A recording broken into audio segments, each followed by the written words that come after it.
The sea, this unrelenting water beast, has been defying all attempts to tame it for centuries. Many ships driven by the wind have gone through the harshest parts of the world. Some have survived the struggle with the sea, and many have come off second best. It's the year 1834. A ship called the Pilgrim is setting a course to sail from California to Boston. The journey will venture around South America and then past Cape Horn of Chile. Richard signs up as a merchant seaman aboard the Pilgrim. This is his first voyage at sea. The crew tells Richard stories of the Drake Passage off Cape Horn, a route that's legendary for its dangers. Countless ships and sailors have disappeared in those waters. Since Cape Horn's discovery in 1526, it's quickly become known to all those that have sailed around it as the ultimate test of any mariner's skill and of any ship's strength. Those that have survived the journey call Cape Horn a sailor's nightmare. Jack the helmsman, a salty veteran, steers the ship towards this most dangerous of all routes. Jack has been aboard the Pilgrim since it was first commissioned in 1825. He's passed by the Horn many times, each time learning a different lesson from the tests provided by the sea. The Pilgrim has been refitted since its past voyage a year ago. Richard values Jack's experience, given that it's his first journey at sea. Jack assures Richard of his confidence in the Pilgrim, even though it's just a small wooden brig with 2 masts. Jack's aware that wooden vessels are gradually becoming outdated, replaced by new steam-powered ships. But Jack prefers the maneuverability of the Pilgrim and would take it over the steel ships any day. Richard is excited to be aboard. There's so much to explore in life as a merchant seaman, but the guy struggles to acquire his sea legs on the boat. Forceful winds make the Pilgrim move faster, providing Richard with a quick introduction to life at sea. At the same time, nothing can prepare him for what is to be experienced at Cape Horn. It's the southernmost point of land before Antarctica. The gap between the icy continent and Cape Horn holds the infamous Drake Passage. Approximately 700 miles between Cape Horn and the Antarctic Peninsula. Strong winds provide an uninterrupted, steadfast journey toward the Horn. But, as Jack tells Richard, the winds are more concentrated at the Drake Passage. They create a funneling effect, becoming stronger and more unpredictable. Richard is unsure of what this might mean for the Pilgrim, but understands that there's no easier route to travel around South America. A few days pass. The Pilgrim sails by the many islands that make up the western coast of Chile. Although the sea has been relatively calm, Richard continues to deal with his lack of sea legs. His movements are still not very graceful. The constant, ever-swaying deck rises and falls, and Richard finds it hard to get used to the motion. Random large waves hit the Pilgrim from every angle. The ship is quickly approaching Cape Horn. Richard looks towards great thunderous black clouds in the distance. "Welcome to the Horn," Jack says, half laughing. A wry smile upon his face soon disappears. The man gets serious, knowing what awaits them all. Stronger winds start blowing the sails as the crew scrambles to hang onto the ropes. Richard desperately sets to adjust the aft sails, adjusting for the constant change in strong southerly winds. Jack holds firm at the helm, knowing the importance of his role. He's wary of the swell. It can build very quickly the further south they travel.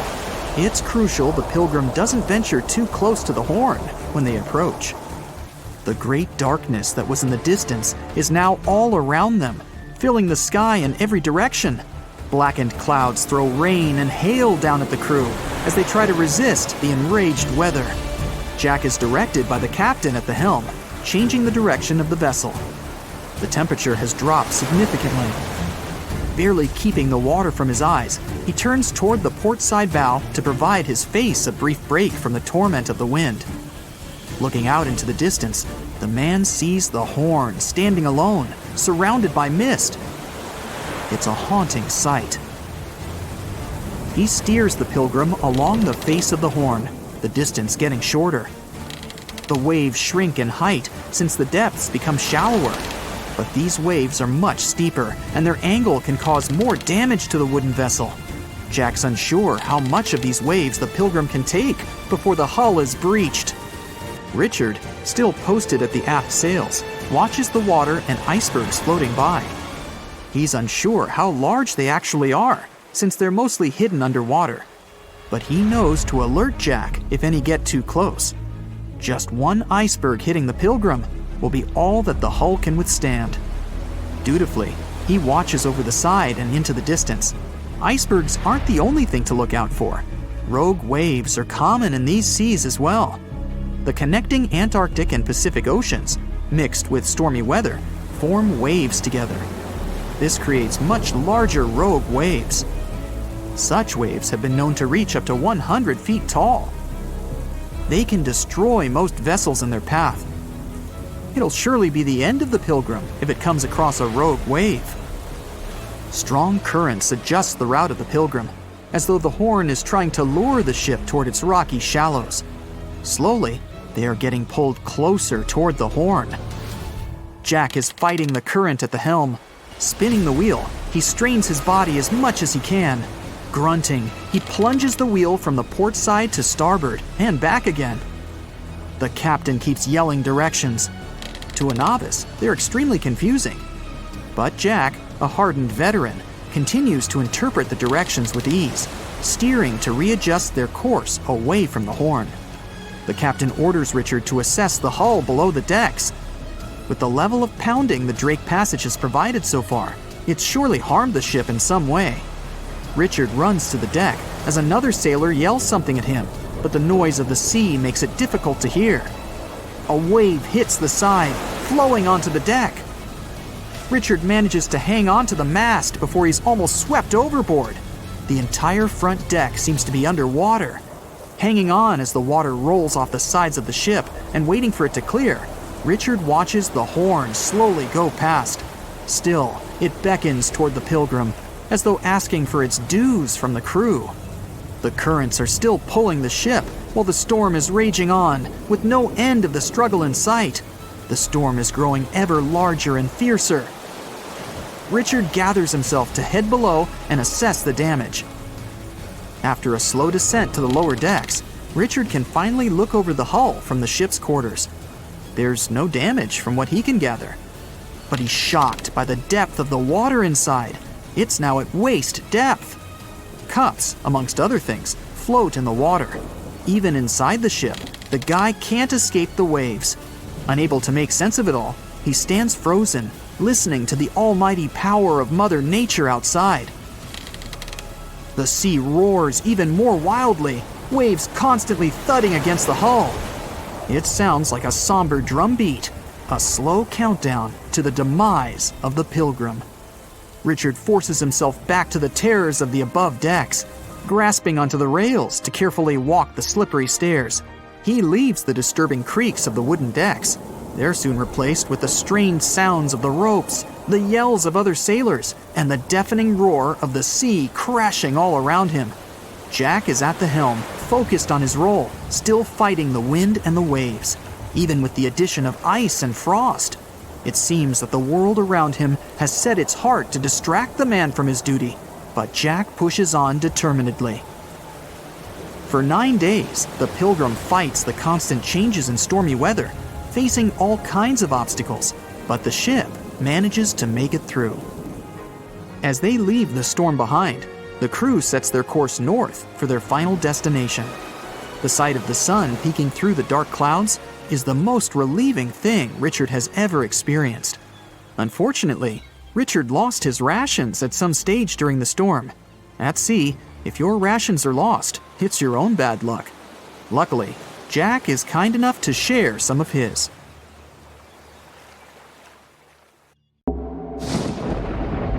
There's a ship drifting somewhere in the ocean without a crew. The last time someone saw it was over 50 years ago. Its story reminds of that of the Flying Dutchman, a ship that's bound to sail forever and bring disaster to whoever sees it at sea. At least the legend says so. Unlike the Flying Dutchman, the SS Bay Chimo was definitely real and built for a German company in Hamburg. and began as an ordinary cargo ship. It was trading supplies between Hamburg and Sweden in the Baltic Sea starting from 1914. It had a strong steam engine and a hull made of steel. A few years later, it became British property. Then, in the 1920s, a Canadian company purchased it for around $18,000, a huge amount of money back then. The new owner, the Hudson's Bay Company, was actively using the ship for several years. They would often send it on voyages from its home port in Scotland to Siberia, Alaska, the Yukon, and the Northwest Territories. It also passed through the Panama Canal and even the Suez Canal, with fur pelts for sale on board. Sometimes it would also transport passengers. It had completed 9 successful voyages before this strip of good luck came to an end. Starting from the 1930s, SS Bechimo would have trouble with ice and storms.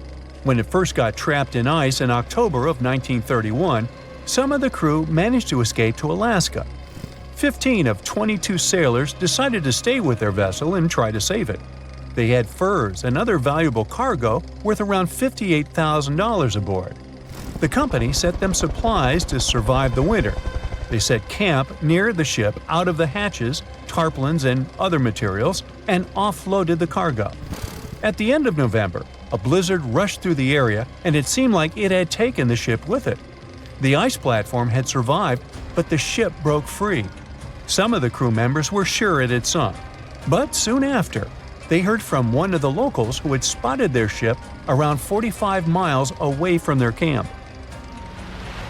The crew moved on with their lives, and the ship started its journey as a runaway vessel.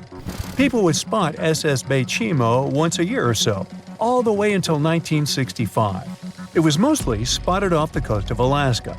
A man going to Nome with his sled dog, along with prospectors, explorers, and treasure hunters, all claimed to have seen SS Bechimo. Someone tried to board it and take it to port, but ended up stranded on it for days because of horrible weather. Others got luckier and managed to take a whaleboat, some furniture, and other valuables from the vessel. Those who got close to the ship saw that it was damaged and missing the propeller. Still, it stayed afloat without a crew for at least 38 years and became the longest sailing ghost ship in history. In 2006, the Alaskan authorities started a project to solve the mystery of this ghost ship of the Arctic and finally find SS Bechimo, either still above or below the water. So far, the project has not been a success. SS Bechimo remains one of the estimated 4,000 ships that have disappeared off Alaskan shores. If the legend of the 17th century isn't lying, this ghost ship could be sailing somewhere along the Flying Dutchman. It belonged to the Dutch East India Company. Its captain managed to do the impossible for that time and sailed from Holland to Indonesia in only 3 months. They said he was flying over the sea, and some evil tongues explained that he had made a deal with evil forces to achieve that. Once the ship was sailing back home, its captain and crew disappeared without a trace. There are many versions of what happened to it. One of the first ones said it had tried to enter port at the Cape of Good Hope, got in a terrible storm, and sank as there was no captain to save it. Another legend says the captain had refused to obey the skies to let the ship sink during the storm. A scary life form then struck the boat and the crew, and it was condemned to forever wander without rest. Many sailors claim to have spotted the wandering Dutchman. The Duke of York, who was to become King of England, mentioned having seen it in Australian waters. Right after spotting the ship, the man who saw it first fell from the top of the mast and didn't survive. There were more encounters with this legendary ship up to the middle of the 20th century. Ships would nearly collide with it as the Flying Dutchman jumped out of the blue. Scientists have a more logical explanation for this mystery: Fata Morgana, not to be confused with Hakuna Matata. Now, when you're out at sea on a hot day and the air is all wavy, it feels like when you look at the road on a scorching summer day. That's because of something called atmospheric refraction. When light passes through different layers of air with different temperatures and densities, it bends and twists. Sometimes, under certain conditions, this bending of light can create really bizarre optical illusions over the ocean, like sightings of the Flying Dutchman. The Fata Morgana phenomenon can make distant objects appear distorted, stretched, or even lifted above the horizon. So you can see a ship far away, but because of the way the light is bending, it will look like it's floating above the water or even disappearing and reappearing. A Fata Morgana is most commonly seen in polar regions, especially over large sheets of ice that have a uniform low temperature. But you can see it anywhere, even in deserts and over lakes on hot days. The first stories about ghost ships go all the way back to ancient Greek and Roman mythology. One of the most famous ghost ships in history is the Mary Celeste. This brigantine was traveling from New York City to Genoa and was fully stocked with provisions, but missing a crew when it was discovered in the Atlantic Ocean in 1872. The crew's personal belongings were also there, completely undisturbed. The final entry in their log was made 10 days earlier. We still don't know what happened to its crew, and the ship has inspired many spooky stories and legends. The Lady Lovibond was another legendary schooner that is believed to have been wrecked off the coast of Kent in the middle of the 18th century.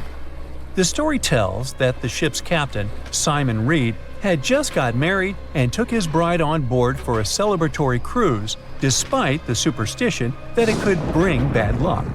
They were on their way to Portugal when the first mate, who is also in love with the captain's new wife, went mad because of jealousy, attacked another crew member, and then took over the wheel and steered the ship straight into the dreaded Goodwin Sands.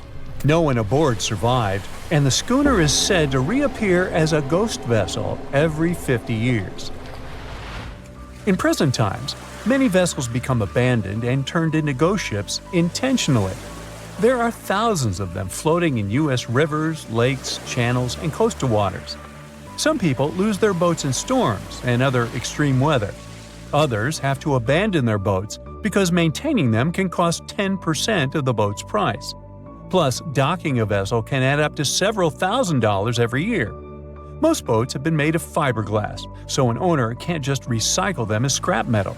So, once they want to get rid of it, they often tie it to a dock and sneak away, or leave it floating far away from the shore, or just try to sink it. When ghost ships sink in shallow waters, they can cause damage to coral reefs, mangroves, marshlands, oyster habitats, and wetlands. Plus, they can collide with unsuspecting regular ships and cause real trouble. So, don't do that. Enough said. They said it was the most technologically advanced ship. They said it was unsinkable. And when it sank, they made a movie about it. These were the main reasons why the Titanic disaster became world famous. But unfortunately, this is not the only large-scale shipwreck. And sadly, there have been cases much worse than the tragedy of the Titanic. One of them occurred on April 27, 1865. The Sultana steamboat carried passengers and cargo daily between St. Louis and New Orleans. It was a pretty large wooden boat with 3 decks and was 260 feet long and 70 feet wide, almost twice the size of a basketball court. The ship could carry about 350 passengers, but on that unfortunate day, more than 2,000 people were on it. On April 23rd, she was making a routine voyage from New Orleans when it broke down. Something was wrong with the boiler, so the vessel docked in Vicksburg for repairs. At the port, the ship's captain, James Cass Mason, found out about an excellent opportunity to earn a lot of money. All he needed to do was to transfer a large group of former prisoners to the north. The captain agreed to do it, but the problem was that the boiler required a lot of time to repair. Mason was afraid that his competitors would take the job, so he decided to sail despite the malfunction the ship had.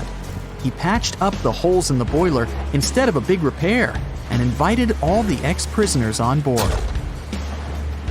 So, there was a broken boiler, an excess number of passengers, a lack of lifeboats, and not the best river conditions. Also, the captain refused to send the ex-prisoners to the hold, so they were all with ordinary passengers.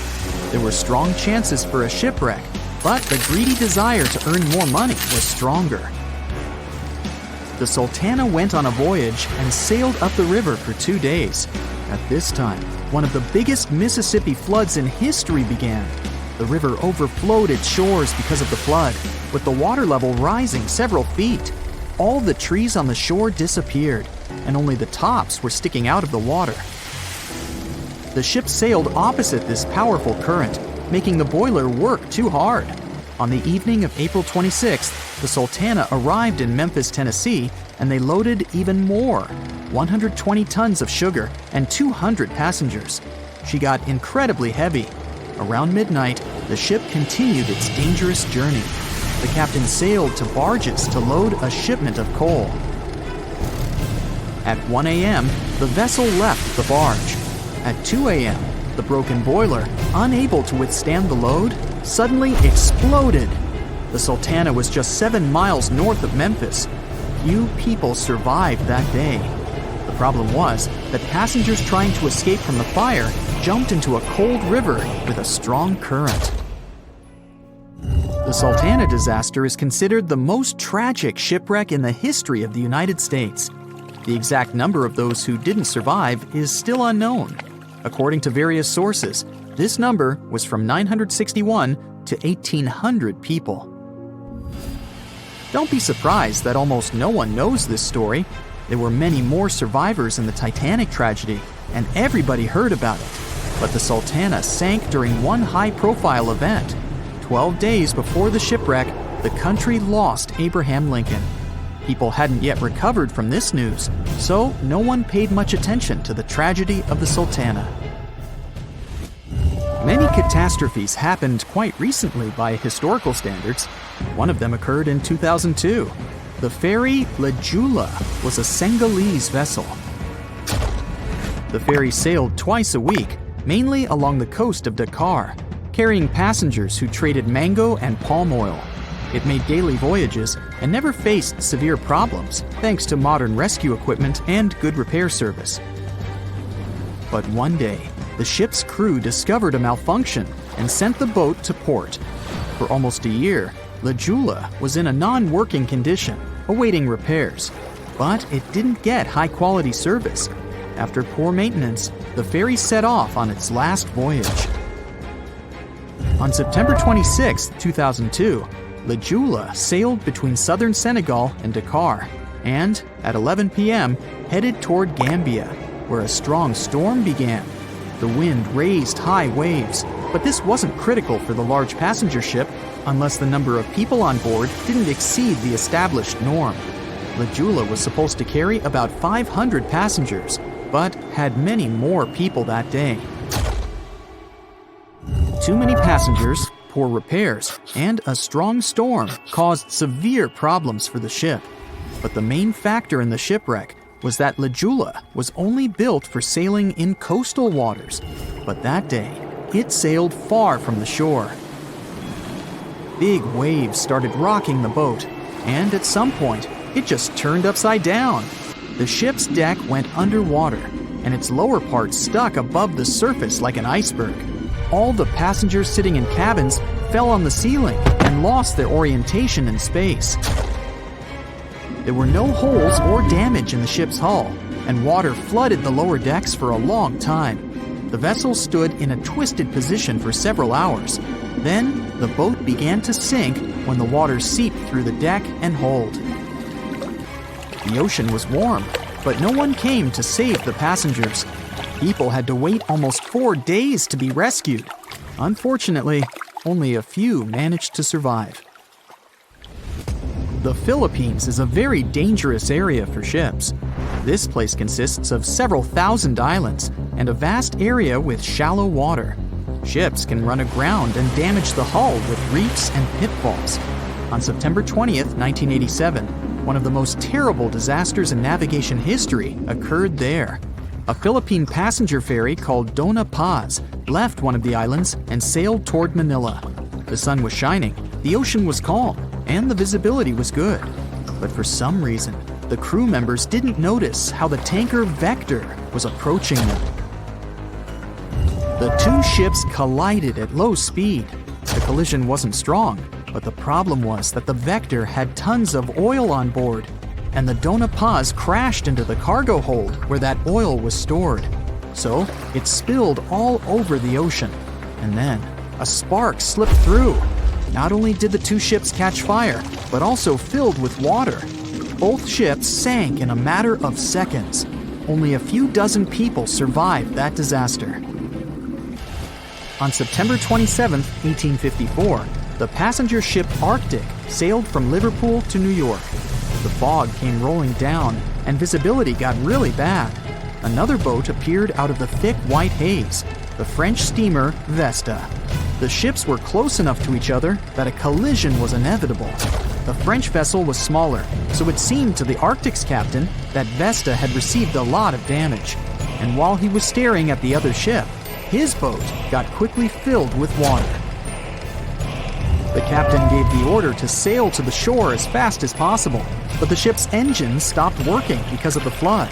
Then the ship's crew started to lower lifeboats with women and kids. Still, when rescuers found lifeboats with people, it turned out that only 87 out of 400 people survived, 65 crew members and 22 passengers. Surprisingly, there were only grown men among them. The ship's captain survived by clinging to the wreckage. All newspapers wrote about this story as one of the most terrible and shameful tragedies in navigation history. The survivors were criticized because they didn't save women and kids, and the crew members were accused of violating the law, since the safety of passengers should be higher than the safety of sailors. But despite this, none of them were brought to responsibility. Unfortunately, shipwrecks still occur to this day, but fortunately, there are fewer of them than before, thanks to modern navigation systems and radar. But no technology can guarantee there won't be a super strong storm or any other emergency that no one can foresee. The year was 1854, and the SS Arctic, the fastest passenger liner of its time, set out to cross the Atlantic. As it sailed through the misty veil, it slowly disappeared into the unknown. The Collins Line, an American shipping company, was started in 1818 and only began seriously trading in the transatlantic by 1835.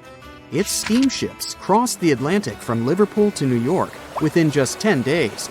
Doesn't sound like a great speed today, I know, but back then, the same thing took other ships several weeks. Light on the water with their wooden hulls, powering through with a strong steam engine, those steamships were the favorite choice for many high-profile people. What could go wrong with such an advanced ship, they thought. This reminds me of some other ship everyone believed to be unsinkable. But anyway, back to the Collins Line. It grew to be a serious contender on transatlantic routes, with only one other competitor, the Cunard's Line. It was a British company also aiming to be the main force through the Arctic Passage. In 1835, the company received a new ship that traveled to Liverpool and came back to New York with the largest cargo ever at that time. From then, the Collins Line was steadily growing. It seemed like there would only be future successes for it. Unfortunately, their lavish ships became costly to run with the amount of coal used. Massive power along with weak wooden hulls meant they needed many repairs after each voyage. So, every trip ended up being expensive. But since the ships were safe and had a great reputation, people were willing to pay the price, and the company was definitely not in crisis. They had achieved something no one had managed to do before them. Like I told you, their ships crossed the Atlantic in a whopping 10 days, and Edward Collins, the owner, was very determined to maintain the pace. Their 5 ships easily outran the Cunard's Line of only 3. With this great praise, it provided more attention. Though the Cunard's ships were slower with their iron hulls, they believed there was still profit, regardless of how slowly they sailed. Among Collins' ships, the Arctic, the third of them to be launched, was the largest, reaching 284 feet long, with 2 side-lever steam engines, each with 1,000 horsepower. The paddle wheels made 16 revolutions a minute when at full speed. At the time of its launch, the press called it the most stupendous vessel ever constructed in the United States. But glamour and fame couldn't avoid what would come next. On the 27th of September, the Arctic was on its journey from Liverpool to New York. continuing a speed pace through the thick fog. It's possible that by that moment, after 4 years of record-breaking trips, the crew became overconfident with their sailing and the ship. Going only 50 miles from Newfoundland, they carelessly continued through the fog with no radio contact, sonar, or any other form of identifying objects, equipped only with Morse code. A smaller ship, the SS Vesta, which operated as a fishing vessel, often worked around Newfoundland. It was passing through the same path as the Arctic and crashed into its side. Shocked by the collision, the captain of the Arctic offered help to the much smaller Vesta, but it was soon clear that the damage that seemed minor on the Arctic was far worse. Beneath the waterline, a hole was letting water into the hull. The cost of the much faster wooden hull now seemed less valuable. They steered toward land, trying to plug the holes, but they weren't doing so well, and the seawater continued to pour in, filling up higher and pushing the ship down. And finally, once the engine room was full, it put out the boilers, taking away the massive power the Arctic was once legendary for. They moved slowly until coming to a complete stop. The ship continued to sink, and the order was to abandon it. At the time, maritime law allowed for the Arctic to carry only 6 lifeboats, only capable of saving 180 people. The crew and some of the passengers managed to push their way aboard and took most of the seats on those boats. Things were pretty wild, and everyone forgot about their manners, not letting the ladies and the youngest ones board first. It took 4 hours for the Arctic to sink. 150 crew and 250 passengers were on board. Those that weren't able to find a lifeboat made a desperate attempt to build their own rafts from parts of the ship. 2 days later, only 3 boats made it safely to the shore. The other 3 were never found. Believe it or not, the rescue party also saved some people that had been clinging to the wreckage for 2 days. Unlike the crew, the captain went down with the Arctic, but amazingly survived. He would be only one of 85 people that made it out of the 400 on board. When the news arrived 2 weeks later, the public responded with great sadness to the losses. Great anger soon followed towards the poor safety measures in the crew. The press published demands to change the laws for more lifeboats. It only made sense to have enough for every person on board a ship. But they ignored those requests. This neglect would lead to more disasters in the future. Enough lifeboats would only come into maritime law some 60 years later, after the disaster of the Titanic. Edward Cullen's wife and 2 children were also aboard the ship and didn't return. He was heartbroken, but didn't stop running his business. The Collins line still had a reputation to uphold, the biggest, fastest, and most luxurious on the Atlantic. Edward Collins would now build an even better ship than any other. It was named the Adriatic, and it was the largest ship in the world, 354 feet long. With 2 alternating steam engines that had never been built of this size. These steam engines at the time were at the height of engineering, though today you can only see them in models and toys. With the new addition of 2 masts, the Adriatic would also be able to sail if needed. Luckily, they made some lessons from the disaster of the Arctic. But before their new ship, the Adriatic, was built, another disaster had occurred. The sister ship of the Arctic had also sunk. They believe this second ship was desperate to stay in front of the Cunard's line and hit an iceberg somewhere during the race. This weird contest took the lives of 141 people. The desperation of Collins and his weakly built hulls pushed the company towards bankruptcy in 1858. The newly built Adriatic, costing over $1 million, had only made 1 voyage in the end. And even that voyage was considered a disaster. The ship collided with a tugboat. It still managed to finish its maiden voyage at a suitable time. After the company had gone bankrupt, they had to sell the ship for only $50,000.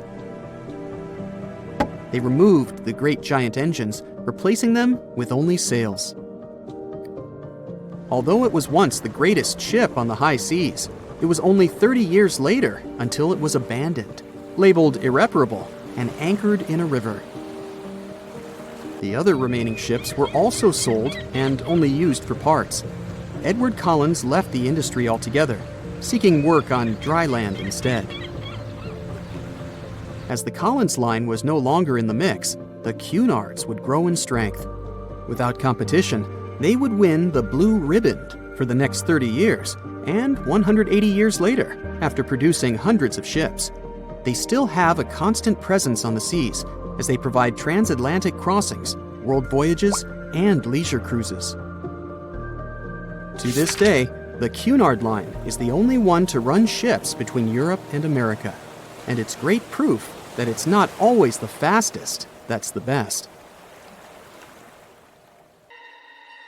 Ships and planes disappearing without a trace.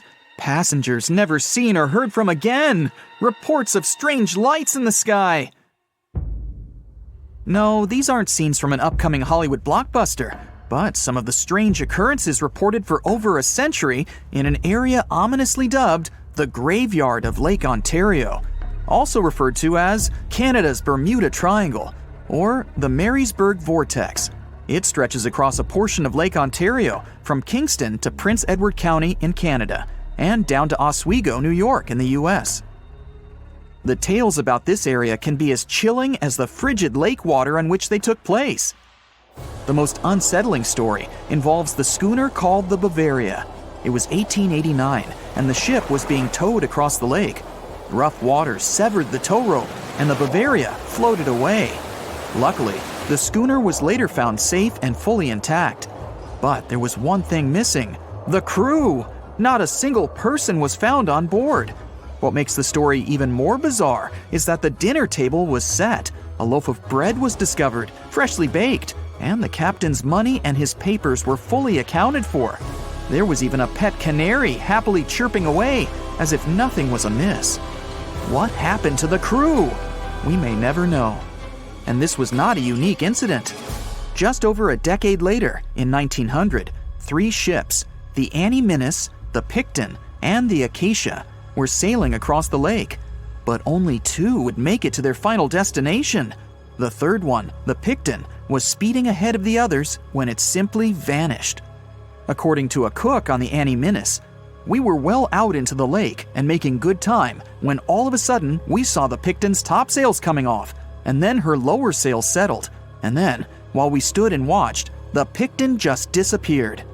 It's possible that the ship sank, as there was some wreckage later seen in the water, but the ship itself was never found, and none of its crew ever located. A few weeks later, a bottle with a note inside was discovered in Sackett's Harbor, New York. The note was from Captain Sidley of the Picton. "Have lashed Vesey to me with heaving line, so that we will be found together." Vesey was the captain's 12-year-old son. The note creates more questions than answers. If the witnesses were correct, the ship's disappearance was quite quick. When did Captain Sidley know he was in danger? Why not signal for help if he had any warning? And when did he have time to write a note, bottle it, and tie himself to his son? It truly is a mystery. And it was not just ships that ran afoul of the strange forces in the area. Planes also struggled to make it through in one piece. In 1975, Ron Scott flew out from the Picton Airport in his Cessna 172. As he entered the Marysburg vortex, his plane banked to the side. For several seconds, he was unable to right the plane, but once he did, the same force banked him to the other side. Again, he was stuck there for a few seconds, unable to control his plane. A skilled pilot, he had never experienced anything like it before. He was certainly luckier than Royal Canadian Air Force pilot Barry Allen Newman. Newman was at the same spot back in 1952, when he lost control of his jet and crashed into the lake. To this day, his body has not been found. In total, over 270 ships and at least 40 planes have met a tragic end in this area. And adding to the mystery, sometimes people report a series of bright lights or orbs, or a dark ship hovering in the sky. These are even harder to explain. Witnesses willing to report them are adamant they are true. Sid Wells said he watched a strange shape like a multifaceted diamond slowly spinning in the sky, and then it just disappeared. Others claim to have seen it too. Of course, the Marysburg vortex is just one of several places around the world known as vile vortices, a term coined by biologist and writer Ivan T. Sanderson. He discovered 12 other equally spaced areas on the surface of Earth where funny things happen. The best known of these, of course, is the dreaded Bermuda Triangle. Situated in the Atlantic Ocean between Bermuda, Florida, and Puerto Rico, it has been blamed for the disappearance of thousands of people. They went in, on boats or in planes, but they never came out. Even the explorer Christopher Columbus experienced the mystery of the Bermuda Triangle during his first voyage to America in 1492. He said the compasses pointed in the wrong direction, the sea levels seemed to change dramatically, and he even spotted strange lights in the sky. In 1918, the USS Cyclops, which was one of the US Navy's biggest fuel ships, disappeared there.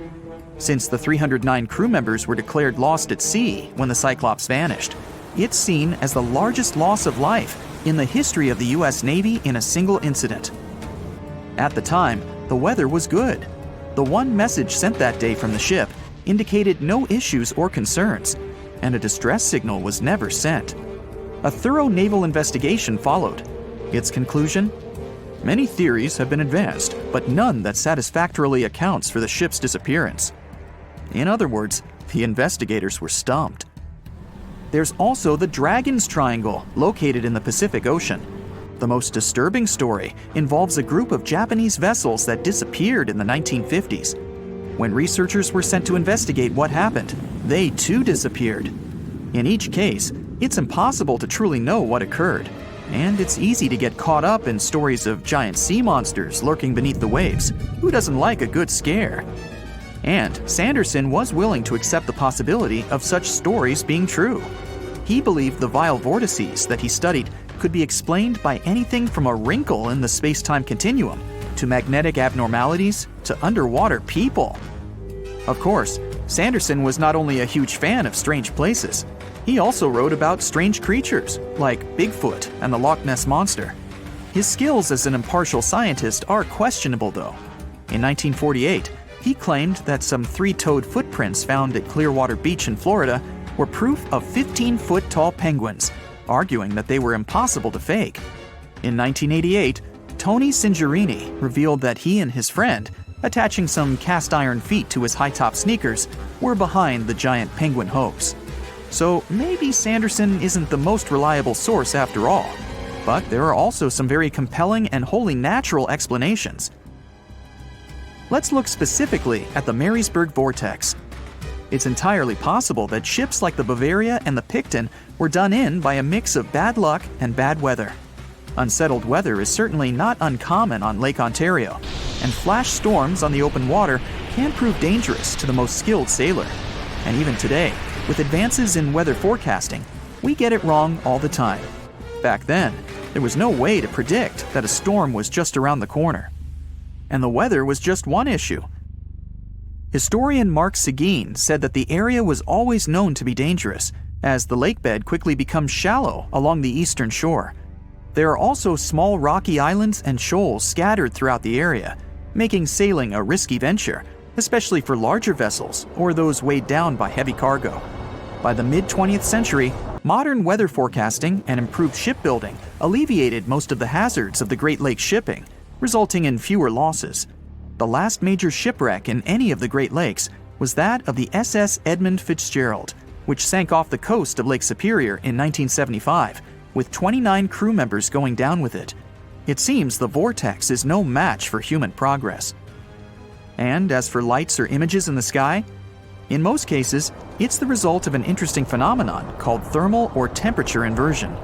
When this happens, a layer of warm air becomes trapped under cold air. This can result in mirages or reflections. So, a light on the ground that is miles away can be reflected in the sky, giving the impression of a flying object. Other parts of the mystery may be solved with a little time. Lake Ontario's freshwater and frigid temperatures help preserve the ships and planes that came to rest there. As divers and researchers continue to explore the area, maybe we'll finally learn the fate of the Bavaria, the Picton, Captain Sidley, and his son. It's 2018. You get up early in the morning to go ashore and catch some fish. You come to the spot you were yesterday, throw the hook into the sea, and wait. The float is twitching. You've caught some fish, but hey, hello? Why aren't you doing anything? Right now, you don't care about the fish. You're looking at something in the distance. You open your mouth in surprise since you see a huge ship stuck on a shoal. It wasn't here yesterday, so it got here at night. Okay, it'll probably sail away sooner or later. You fish for a few more hours. During this time, you observe the ship and notice no movement there. Is it empty? Boats and the Coastal Service are sailing from the shore to the vessel. You decide to check it out too. You get in your old boat and go there. The mist descends to the water, making the ship look creepy. The colossal vessel is rusty and empty. But where is the whole crew? And how did it get there? The Coast Guard comes on board. They search the hold, the cabins, and the upper deck. There's someone's stuff, some remnants of food supplies, notebooks, and clothes. Everything suggests the crew has disappeared for some reason. Fishers who noticed the vessel first didn't see anyone coming down from the board. No radio signals were sent to the port, and no one reported about the ship. It appeared here from nowhere. The only chance to get any information is to look at the number and name of the vessel. This is Sam Ratulangi, PB 1600. The Coast Guard checks the information, studies the data of all the country ships, and no way. One company built the boat in 2001 in Indonesia. People used it to transport heavy loads across the seas around Asia. The ship had been properly operating for 8 years. People were delivering industrial goods to different points in the region, but something went wrong. In 2009, Sam Ratulangi was sailing near the coast of Taiwan, and that's it. There were no further records about it. There were no reports in any port. Everyone thought it must have drowned, so no one had been looking for it for years. And then, 9 years later, it appears here, big and rusty, off the coast of Myanmar, without sailors, without fuel. An investigation starts. City services are trying to find out the names of all the sailors working on the ship and find clues that would lead to solving this mystery. They also hope the ship owner will appear soon. They find 2 tow ropes on board. This means that some other ship towed Sam Ratulangi to this place. Then they identify and find 13 crew members. These people say they wanted to reach the factory in Bangladesh to repair Sam Ratulangi. Another vessel helped tow the ship, but then 2 cables tore off, and a storm began. No one wanted to stay on board during such weather, so the crew members left it. No one knows what the ship has been doing for the last 9 years, and how it was possible without people on board. And here's another, much more mysterious ship story. On February 16, 2020, locals found a large cargo ship stuck on a rocky shore off the coast of an Irish village. The boat looked rusty, with holes in the hull and rotten parts. People hadn't seen this vessel the day before, so it appeared there at night. The last time people saw the Alta cargo ship was a few months earlier, thousands of miles off the coast of Ireland. That day, the Alta was sailing in the waters of the Atlantic Ocean. Another ship, the MS Protector, noticed it. MS Protector crew members tried to contact the ship, but received no response. The people on board realized that they were facing an empty vessel. And then, 5 months later, it appeared near the coast of Ireland. There are more questions than answers in this story, but we managed to find something out. In 2015, the Alta appeared and disappeared from the radar several times. Any ship has an internal tracking system, so people can track its route using satellites. But Alta crew members often disabled this system. Perhaps they were engaged in some illegal activity. Anyway, in 2017, the ship often sailed between the ports of Greek islands. Then, the tracking signal disappeared and appeared only 10 months later, off the coast of North Africa. During this time, the ship changed several flags. In September 2018, the Alta was southeast of Bermuda and headed for Haiti. Then, the crew started facing problems. First, the main engine failed right in the middle of the Atlantic Ocean. The ship began to drift. Several days passed, but the crew members weren't able to repair it. They began to run out of food and water supplies. The situation got even worse when they found out that a hurricane was approaching the place. Fortunately, they managed to contact the U.S. Coast Guard. A helicopter flew to the Alta on October 2nd to bring them some supplies. There was enough food for several days. Then, a rescue boat sailed to the ship. It evacuated all the sailors and delivered them to Puerto Rico before the hurricane. The Alta had to drift alone in the ocean. After a while, another ship approached the Alta to tow it to the shores of Guyana. But at this moment, everything went wrong. Someone stole the boat, disabled the tracking system, and sailed away in an unknown direction. After almost a year, the MS Protector found the empty Alta in the waters of the Atlantic Ocean. And then, 9 months later, the ship without a crew sailed to the shores of Ireland. How did it manage to travel across the Atlantic and get to the coast of Ireland? It's still a mystery. Maybe it was just luck. No one else saw the ship all this time.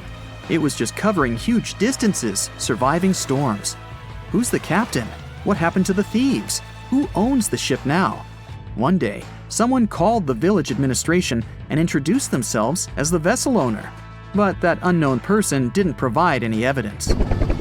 They found several barrels of oil on the ship, which they took away by helicopter. The Alta was rusting. Corrosion of metal could damage the environment. The vessel had no commercial value, yet it would have taken millions to get rid of it. There were 3 options for what to do: leave the ship where it was, tow it into the sea and let it sink, or disassemble it for scrap. But nature had its own plans. Storms and strong waves split the hull into 2 parts. The Alta was drifting without a crew in the waters of the Atlantic Ocean for about 2 years. But this is nothing compared to a ship that was traveling for 38 years. The record belongs to the SS Bechimo. It was a merchant vessel owned by some trading company. In 1931, the ship found itself on the ice off the coast of Alaska. Its movement slowed down. A thick layer of ice blocked the ship, and a strong storm only made the situation worse. The blizzard was so intense that the crew members couldn't see anything but a white veil in front of their eyes. Sailing any further was impossible. The team had to wait for the storm to end. They waited for a day, 2, 3 days. A week had passed, but the snowstorm was only getting stronger. Then, one day, it grew weaker. The crew members split into 2 teams. The first team went to the nearest city. The second group, along with the captain, stayed on board. They set up camp next to the ship and waited for the blizzard, which had started again, to end. There was 0 visibility. And finally, one day, the storm was over. Great! And now, wait a minute. But where's the ship? The SS Bechimo just disappeared during the blizzard. The captain was sure that the ship had sunk, so he left along with the crew. Then, a week later, they saw the vessel drifting near the area where they had lost it. The hull was damaged so severely that it was unsafe to sail on it. Repairing the ship would be pointless and expensive, so the captain decided to abandon it. He was sure that it would go underwater sooner or later, but it stayed afloat for the next few days, the next few months, and a few years. People had reported seeing it at various points along the coast of Alaska for 38 years. The last record of the SS Bechimo is dated 1969. Those who saw it claimed the ship was completely frozen, almost merged with the ice.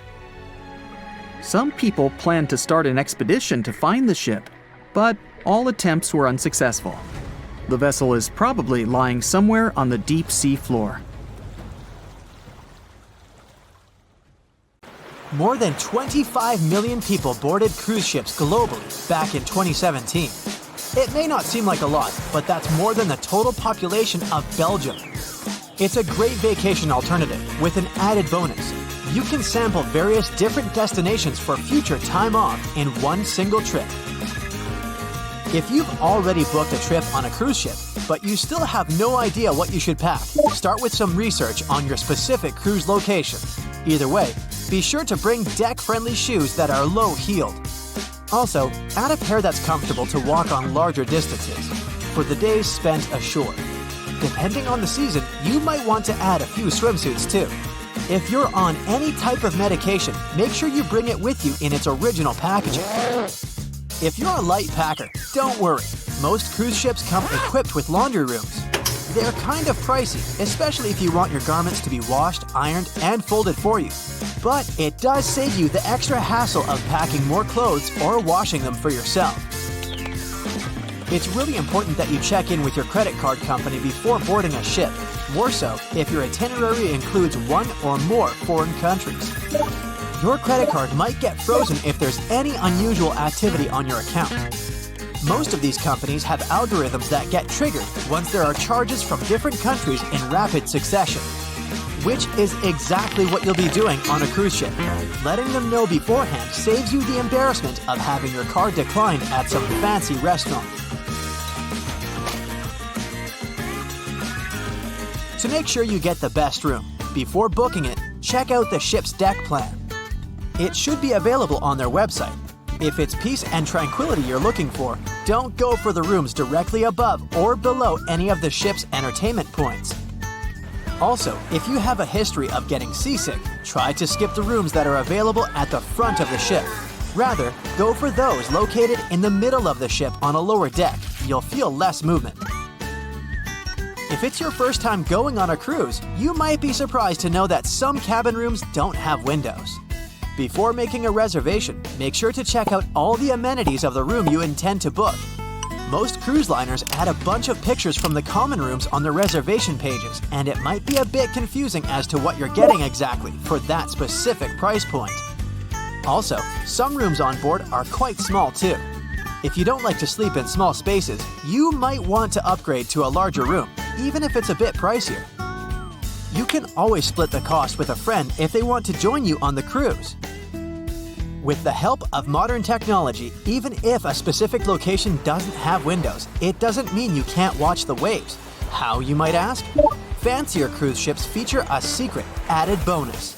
In the areas with no access to sunlight, specialists have built virtual balconies. These high-tech screens work by showing you what's going on outside in real time. They have an added benefit too. In case of bad weather, guests can still have a feel of the outdoors, without the wind or rain ruining their hair or their outfit. It may not be the real deal, but it still beats getting claustrophobic on board. Planning on going on a budget cruise? It might not be such a bad idea, especially if you're on the lookout for last-minute upgrades. You might even end up vacationing like a millionaire without having to spend money like one. These upgrades sometimes include things like a private balcony in your room, maybe some spa services, or even better prices for high-end meals. If they aren't all booked by the time people board the ship, they might be open for the rest of the passengers for way better prices than initially listed. There might be hidden freebies on board if you pay close attention. Things like complimentary pastries on board late in the morning or a late-night cup of tea on the house might be some of the things offered to guests. You only need to ask. You might want to check out what other tourists are doing. Some people with more experience cruising can offer pretty great tips and tricks. Don't be afraid to start a conversation if you see someone getting something for free. Some cruise ships do go all the way on the fancy dial. They even have exclusive areas designed for guests staying in expensive suites. Most of the time, they're located at the top of the ship. On one particular cruise, these types of guests have designated staff members called Royal Genies, which are similar to butlers. They can cater to just a few cabins. Since the cruise line wants to divert other guests from asking them various questions, which will take time away from their assigned guests, the genies do not wear a name tag in public areas. Most common areas of cruise ships do require travelers to follow a dress code, but if you do your research in advance, you might find that some areas are more relaxed when it comes to what people need to wear. Most cruise ships require people to adhere to smart attire, which means pants with a collared shirt for men, or blouses and skirts, dresses, or stylish pants for the ladies. As for the travel destinations, be sure to research the ports you're about to visit in advance. You'll know what to wear, what the weather will be, and if you need to pack anything else, like an umbrella or a beach towel. Stops on cruises only last for a few hours in most cases, so you'll want to get the most out of them. If that specific location includes museums or art galleries you want to add to your checklist, be sure to book in advance so you don't waste time waiting in lines. Some cruise ships even provide their guests with private tours of the ports they're about to visit. Do make sure to book them in advance if this is something you might be interested in, as the list gets pretty full quite fast. Independent tours are a bit more private. You can spend time with your tour guide and even ask more questions. Always remember to put your phone in airplane mode while on board.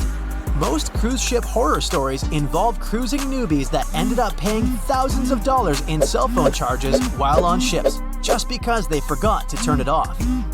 If you're the type of person that can't switch off their phone, be sure to check with your cell phone provider before traveling internationally. Some can provide special plans for limited amounts of time, without extra charges. You'll be free to chat, call, or browse YouTube videos without worrying you'll end up paying a fortune. Most cruise ships also provide you with complimentary Wi-Fi or Wi-Fi packages that can be purchased in advance, which are way more affordable. You can stick to communicating with your friends and family back home via FaceTime or Skype. People that have heard about the Titanic tragedy will always wonder what might happen if something goes wrong while on board. Let's take lifeboats, for instance. The Titanic had a mere 20 lifeboats on board, which were tragically not enough to fit all the passengers after the ship hit the iceberg. Some fancy cruise ships these days have an even lower number of lifeboats, anywhere from 15 to 18. Sounds strange? Well, not really, given the fact that each lifeboat can accommodate up to 370 people.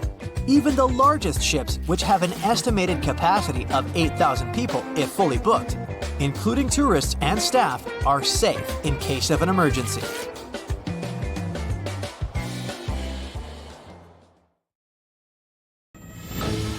As an experienced sailor and the first man to ever sail non-stop on his own around North and South America, Matt Rutherford has seen a lot during his voyages. But what he saw in 2013 while sailing through the waters of the Atlantic with his colleague surely stands out. Some 800 miles off the coast of Bermuda, not far away from the famous Bermuda Triangle, they noticed a boat that seemed to be moving by itself. The sails weren't up and the motor wasn't running. The sailors decided to check if there was someone who needed their help aboard, so they moved closer to the mysterious ship.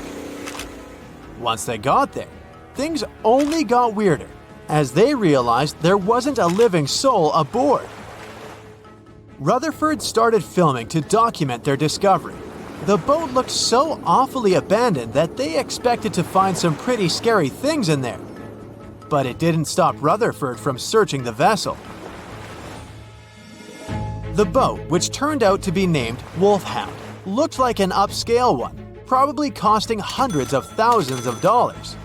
It was pretty weird to find it floating by itself in the middle of the ocean. It seemed like whoever abandoned it was leaving in a rush. There were clothes and other personal belongings all over the main cabin. Some parts of the ceiling had fallen and some drawers had popped open. The brave sailors decided to tow the ghost ship back to Bermuda. It wasn't easy because Wolfhound was bigger and heavier than their boat. After days at sea, the crew was running low on fuel and asked a passing freighter to stop and give them some gas. They kept pulling Wolfhound until the tow line got wrapped around the rudder and they realized they could get stranded in the Bermuda Triangle. So they had to abandon the ship.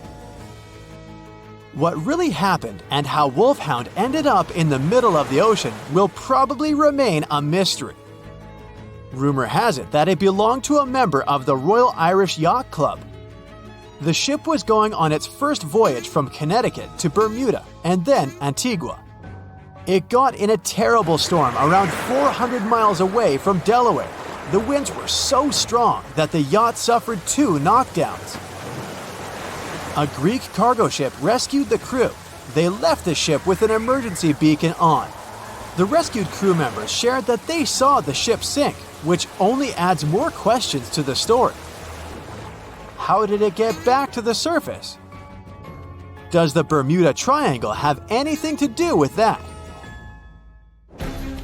Christopher Columbus himself reported some unusual compass activity going on in this mysterious area while he was on his way to the New World.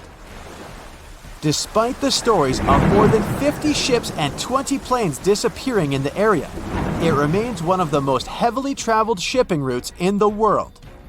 Some skeptics believe that this fact solves the Bermuda Triangle mystery. It could make sense because the busier the area, the more accidents happen there. But then again, it's not the number of disappearances that makes the place so mysterious. It's the lack of explanation and wreckage lost for good. The first ever confirmed ship to vanish in the Bermuda Triangle was the USS Pickering. In 1800, it departed from the US on its way to the West Indies. The ship sailed into the Bermuda Triangle along with its 90-man crew. No one ever heard anything from them ever since. The popular explanation is that the ship was taken out by a storm. But because no one found any wreckage, we'll never know for sure. The largest ship that has ever disappeared in this mysterious area was the USS Cyclops. In March 1918, carrying a crew of 306 people, the USS Cyclops left Barbados and headed home to Baltimore. The ship passed through the Bermuda Triangle on its journey and vanished into thin air, or rather, water. The Cyclops never sent any distress signal and disappeared without any explanation or trace. The Bermuda Triangle isn't the only place in the world where ships go missing or mysteriously resurface. One of the most famous ghost ship stories would be of SS Bechimo. The large cargo steamer was built in Sweden. On October 1st, 1931, it got caught in pack ice. The crew decided to wait it out and managed to break free after a couple of days, only to get trapped again in less than a week. This time, they didn't manage to make it out. A rescue team went by air to save 22 of the crew members. 15 other members stayed in a wooden shelter they built not far away from the ship. Their plan was to wait out the winter and get back aboard. At the end of November, a strong blizzard was rushing through the area. When it was over, Bechimo seemed to have gone away with the storm. The captain decided it must have broken and sunk, but a few days later, a local hunter informed them that he had seen the ship around 45 miles away from their camp. The crew managed to find the ship and took the most valuable cargo from its hold. They had fears that Bechimo wouldn't live through that rough water, but it did manage to survive after all. Once the ice was gone, it floated away and ended up drifting along the shores of Canada and Alaska.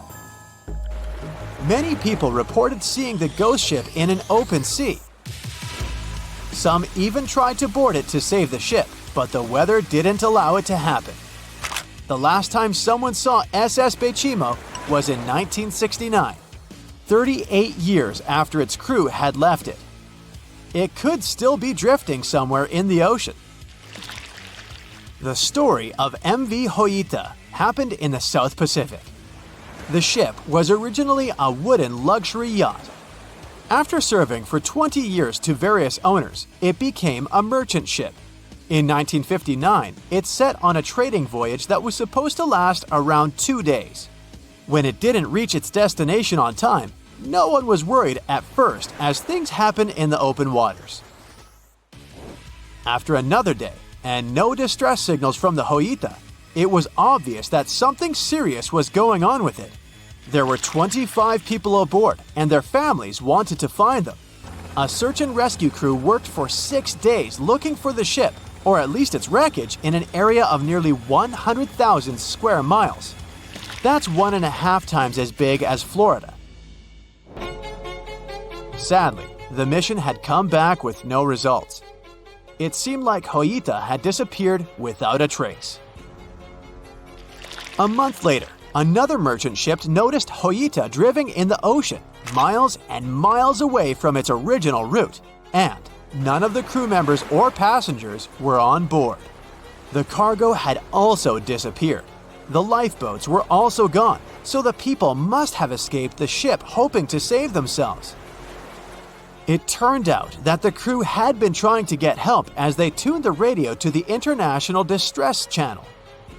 But the damaged cable didn't let them send the signal any further than 2 miles. It also looked like when they were leaving the ship, the crew took the logbook with them, and we still don't know what exactly happened to Hoita. Family members of those who were on board are still looking for answers. One professor claims it must have been a corroded pipe that leaked and flooded the vessel, but we'll most likely never know for sure. In the Pacific Ocean, near Japan, there is an area nicknamed the Devil's Sea. It's believed to be one of the 12 vile vortices around the Earth. Some people claim that vile vortices have weird things going on in them because the pull of the planet's electromagnetic waves is stronger there than anywhere else. The most famous ship that disappeared in the area was a fishery patrol vessel in 1952. The ship went there to investigate the vessels that went missing previously and disappeared along with 31 crew members.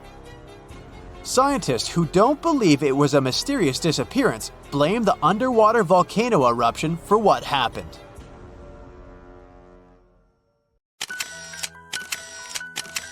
At the beginning of the 20th century, somewhere off the coast of West Africa, a German steamship was leaving the port.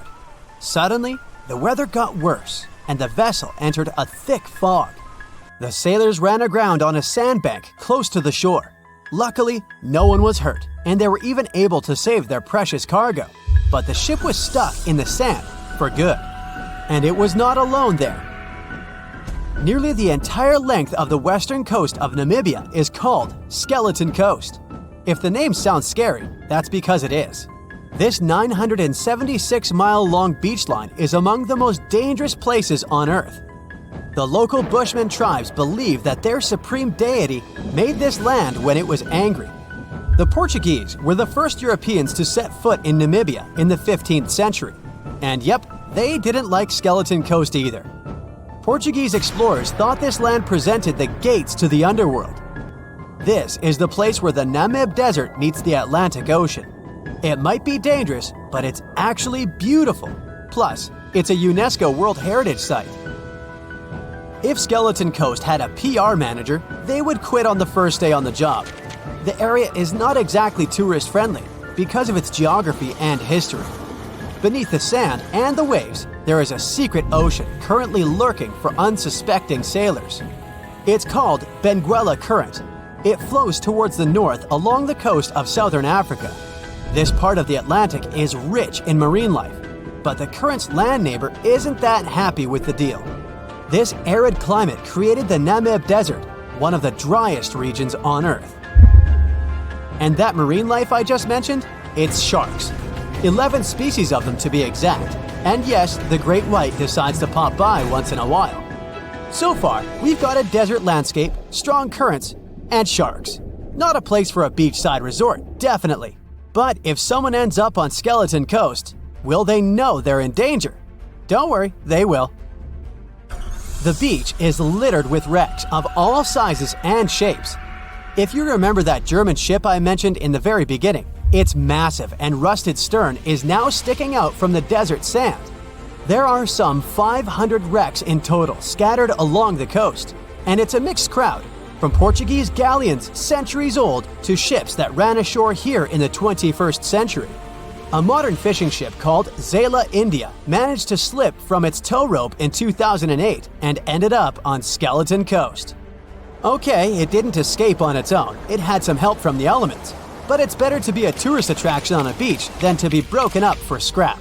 That's where the trawler was originally going. Poor thing. Skeleton Coast's most famous inhabitant, to call it such a place, is the wreck of the Dunedin Star. The British cargo liner ran aground here in 1942. The massive rescue operation that followed reveals why it's so dangerous for sailors to end up here. The rescuers managed to save all of the crew and passengers, but at a heavy price. An aircraft and a tugboat were lost in the process. It took the last of the rescuers a full 2 months to return home to Cape Town. Why, you might wonder? One look at the map of the region reveals the reason. It's an endless sea of yellow, which is the sand. There are so few roads here, so Skeleton Coast is hard to reach by land. There are also legal obstacles. You need a special permit to drive into the area. But the skeletons in the name of the area don't only refer to ships, they also stand for animal bones. Most of these belong to whales and seals. Many animals have adapted to the area, so lions and hyenas roam the coastline in search of a meal. Yeah, now there are hungry lions as well, as if those sharks weren't enough. Other animals with a temporary residence on Skeleton Coast include elephants, cheetahs, leopards, and giraffes. In 1971, the Namibian authorities established a national park here, but except for surfers, after an adrenaline rush, they don't get many visitors. You can understand why. The Namib Desert is the oldest desert in the world, and it's not very tourist-friendly either. Those who travel to the region should pack sunscreen and a warm winter jacket. A weird combo, right? Well, not so much when you think that during the day, temperatures soar over 110 degrees Fahrenheit. At night, the air temperature drops below freezing. What a climate roller coaster! And that's not the final danger. Yep, there's more. Remember how that German ship got lost in thick fog? Yeah, it wasn't a one-off event. Because of the region's climate, fog shows up frequently. Sailors should cover their ears now, but this fog is actually good for wildlife. This is their only source of water in the Namib Desert. Reptiles and mammals have adapted to the harsh climate. They use as little water as possible. Shifting sands, thick fog, strong currents, lions, and sharks. Not the stuff you would put in a tourist booklet, but Skeleton Coast isn't the only beach on Earth you wouldn't want to spend your vacation on. I will take you to Cape Tribulation in Australia. The area covers some 48 square miles in the northwestern part of the continent. And no, the area is not as dry as Skeleton Coast. It's part of the Daintree rainforest. You could say that here, it is the rainforest, not the desert that meets the ocean. The beach at Cape Tribulation is straight from a postcard. But looks can be deceiving. Australia? Probably sharks. No, crocodiles are out here to get you if you decide to go for a dip in the sea. There are saltwater crocodiles that the locals call salties. Well, that's a cute nickname for such a dangerous reptile. And it's not just them. The wildlife seems to have a beef with visitors. From October to June, the waters around Cape Tribulation are full of box jellyfish. Their venom affects the human cardiovascular system. When touched by a jellyfish out at sea, swimmers won't have enough time to reach land for help. Vinegar helps neutralize the sting, so you might want to keep a spare bottle in your luggage. Crocodiles and jellyfish sound dangerous, but there's one more animal you should look after. It's the wild boar. It might sound funny, but you won't laugh when you're being chased by one of these across the beach. 21 million wild boars live in Australia. They're mostly active at night, making it even more dangerous if they charge at you. The best defense is running in circles. Wild boars can't cut corners well. That's probably why we don't see many of them taking up careers as race drivers. Cape Tribulation has one last danger installed for you, and it's not an animal. Out here, even the trees are plotting against visitors. The stinging tree got its name for a reason. If you try to pick one of its beautiful red berries, it'll fight back. Its prickles are like tiny glass shards. The less than pleasant effect on your skin will last for a month. Then there is this wait-a-while bush. Who keeps naming them like this? This long vine has spikes that grab hold and just don't let go. They are so strong, they can pull a human off a horse. You'll have to wait for someone to come by and save you from this thorny grabber. If you are about to cross this Australian beach from the vacation list, hold on for a second. Tourism is booming here. The local authorities have restricted access to all of the danger zones. Visitors go swimming in dreamy water holes that are surrounded by lush vegetation. There are even ropes to swing from. Now, that's a beach you can finally relax on. Strange things occur in the cold waters of Antarctica. One of these things happened to a ship called Jenny. It was a small schooner whose history began in 1822. The boat and its crew set sail and disappeared a year later. For 18 years, the ship was considered sunk.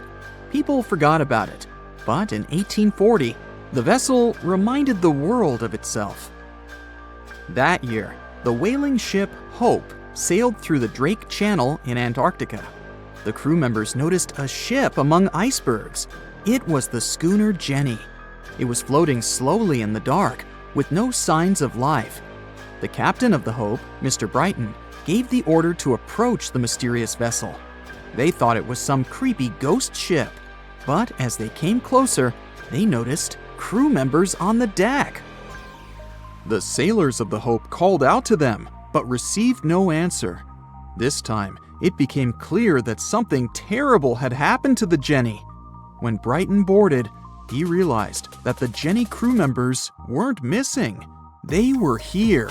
Frozen people stood like statues. Brighton went down to the lower deck and found the captain. He was sitting frozen at the table, holding a pen. Brighton looked at the logbook. The last record was made on May 4th, 1823. The captain wrote that he was the only living member of the crew. They spent 71 days without food. It seemed that the ship got lost in the sea because its captain went off course or sailed into an iceberg, but no one knew for sure. After that, nobody ever saw the Jenny again. According to rumors, the crew of the Hope abandoned the frozen ship and left it to drift in the cold waters. According to other rumors, this whole story is fiction. The story of the Jenny was described in a German magazine in the middle of the 19th century. Still, there was no further evidence of the ship's existence. Already in our time, Cambridge University decided to explore the case of the Jenny. The researchers discovered that one of the crew members of the Hope, who didn't disclose his name, told someone the legend of the frozen ship. Someone shared the story with another guy, and it was published in a German magazine called Globus. And that's all. There was no other evidence. One of the most famous ghost ships was the Mary Celeste, and there's no doubt about its existence. The history of this vessel was documented in court. People wrote about it in newspapers, but the most exciting thing is that the ship continued to be used even after 10 people disappeared from its deck. The history of the Mary Celeste began in Canada in 1861. When it was first built, the ship was called the Amazon. It changed captains several times, and it also hit some rocks. The boat was sold, bought, then sold again, repaired, and sailed under the name Mary Celeste. In 1872, it had a new captain, Benjamin Briggs. He was a decent, brave man with a lot of experience in navigation. He had a beloved wife, a daughter, and a son.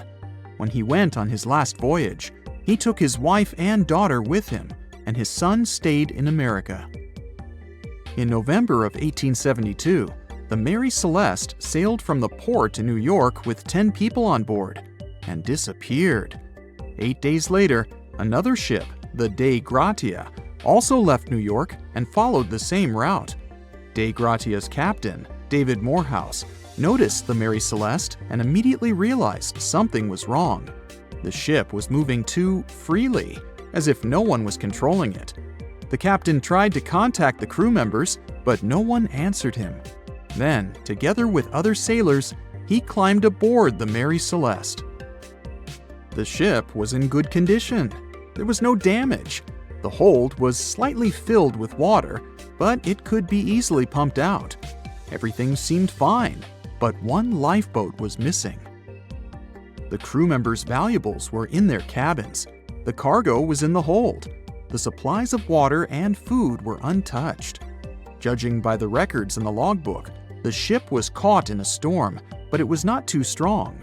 Other ships also sailed through this storm, but nothing bad happened to them. The last record was dated November 25th, and it claimed that everything was fine. The sails of the Mary Celeste were slightly damaged, but perhaps it happened after the crew had disappeared. The whole ship was in excellent condition, but what made the people leave it? Part of the crew of the Dei Gratia stayed on board the Mary Celeste to bring it to dry land. Everything went well. They delivered the ship to the closest port. Next, the captain of the Dei Gratia appeared before the court and told about what had happened. However, the prosecutor and the judge didn't want to believe in the story of the Mary Celeste.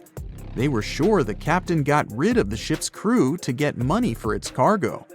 According to the maritime laws of that time, if you found a ghost ship with valuable cargo, then a substantial part of this cargo belonged to you. So, many people thought that David Morehouse decided to earn some money. This version seemed to be more valid than the one about the mysterious disappearance of 10 people. Fortunately, no one accused the captain of committing a crime. They thanked him for his service and gave him a monetary reward. However, his reputation was damaged, which greatly affected his career, as many believed he attacked the crew of the Mary Celeste.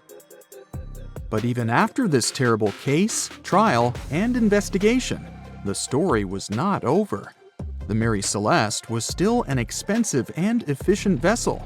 It sailed several times, but then one captain crashed it into the reefs to get insurance. The court revealed this deception and accused the captain of intentional property damage. The story of the Mary Celeste became famous all over the world. People began to build their theories, realistic and not.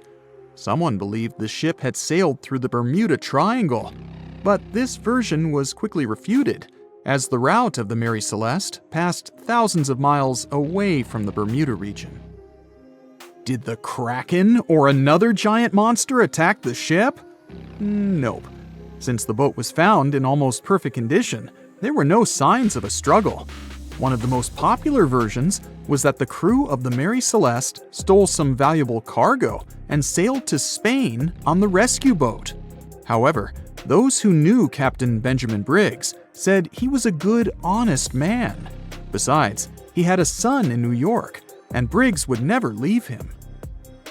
A more thorough investigation revealed that a series of accidental circumstances could have caused the disappearance of the ship's crew. Before its last voyage, the vessel delivered coal. Perhaps the pump intended for pumping water got clogged with coal after that, and when the ship got into a storm, the hold filled with water and the pump broke. The captain couldn't understand the amount of water because numerous barrels in the cargo hold blocked the view.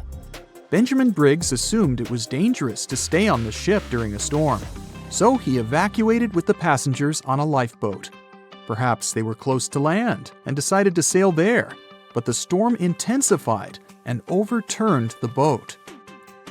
Also, one record in the log journal said that the chronometer was faulty. It was a device that helped to determine your location at sea using longitude. Briggs got lost and didn't know which way to sail. The storm was strong, and he couldn't determine whether the ship would sink. Perhaps Briggs decided to leave the ship in a rescue boat when he saw the coast of the Azores. The uniqueness of this ghost ship case is that, unlike many others, you can investigate it yourself. There's a lot of information about the Mary Celeste on the internet. There are documentaries and research articles. Perhaps you'll be able to notice something that others haven't seen and solve the mystery of the disappearance of 10 people.